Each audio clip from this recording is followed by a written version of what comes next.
What's the one place you can focus on and affect all areas of your life?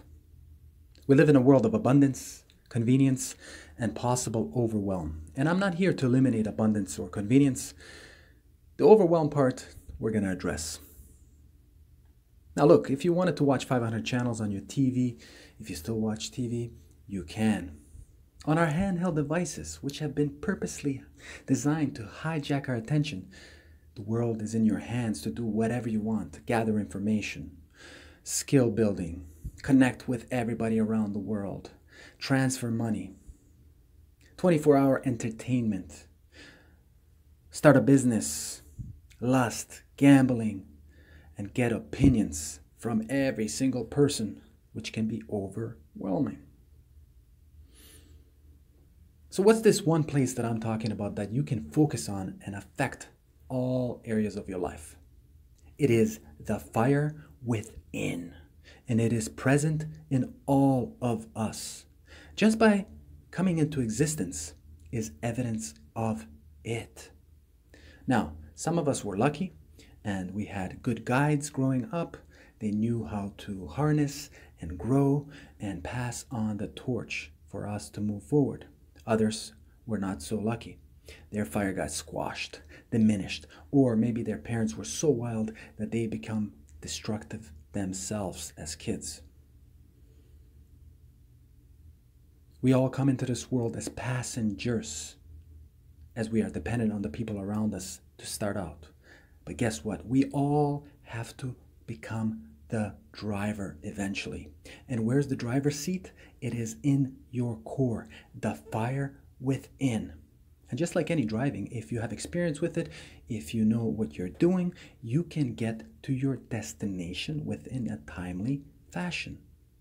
Your goals, your dreams, etc.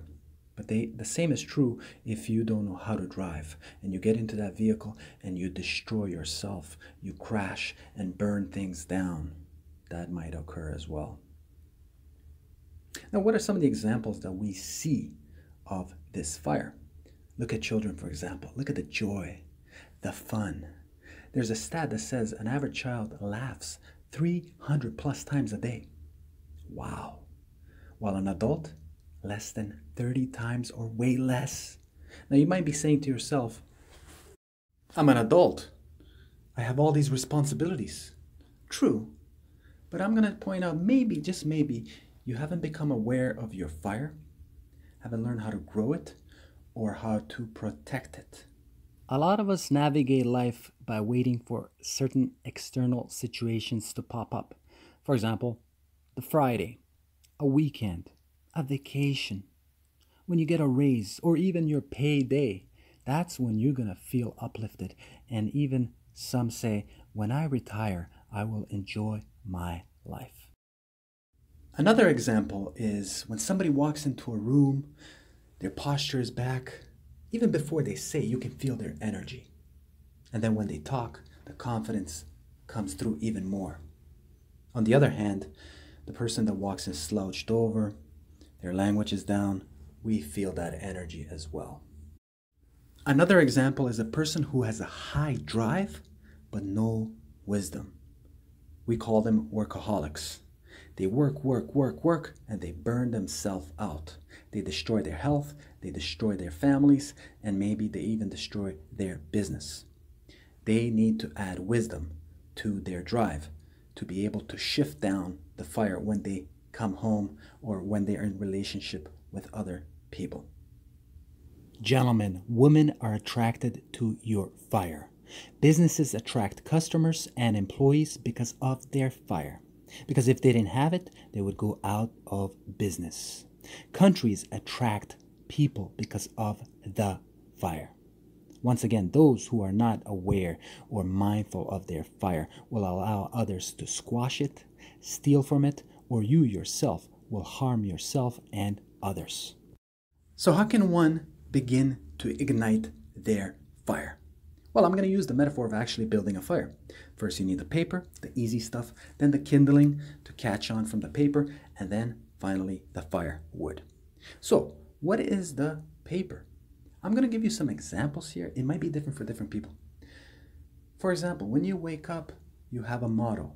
I'm going to win or learn. You might say, I got this day, or I'm going to conquer today. It might be a prayer, but something easy without too much effort. Then you need to add the kindling, and this takes a little bit more effort and time. For example, you might sit down, write out your top priorities for the day, go over your vision for the long term, and that might fuel you as well. Then another part might be where you do a workout.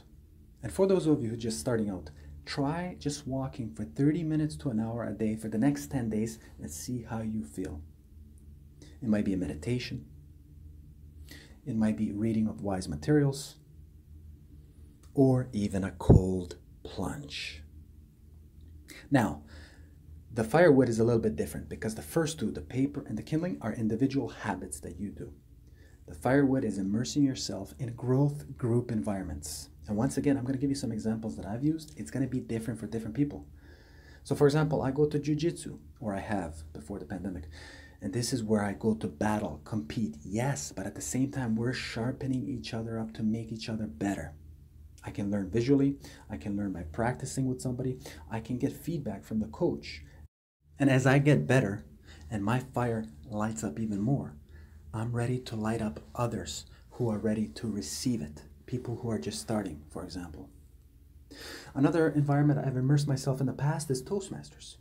You go in there, you watch people practicing public speaking, you see the possibilities, you practice yourself, you get feedback, you get mentoring, and then once you fire up your fire, you're ready to light up others who are ready to receive it again. It might be a sports team environment. It might be a religious environment where you're called towards your higher self. Or a mastermind. The key being here is a growth group environment.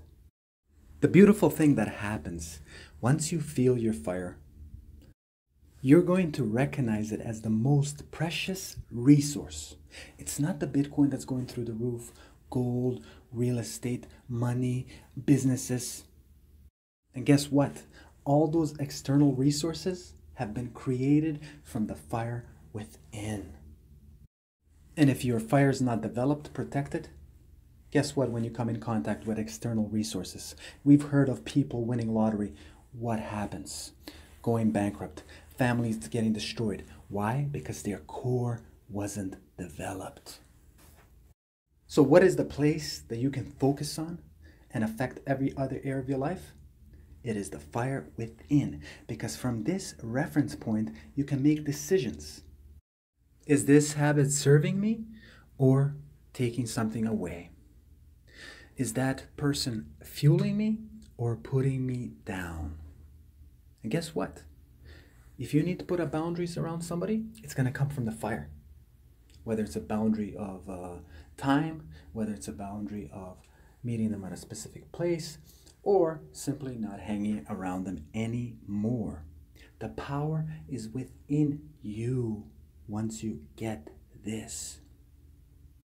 Once you become aware of it, learn how to protect your fire, learn how to grow it. Just imagine the power you have to influence the people around you, especially the young ones. Now you have a choice. I'm going to empower others, or am I going to put them down?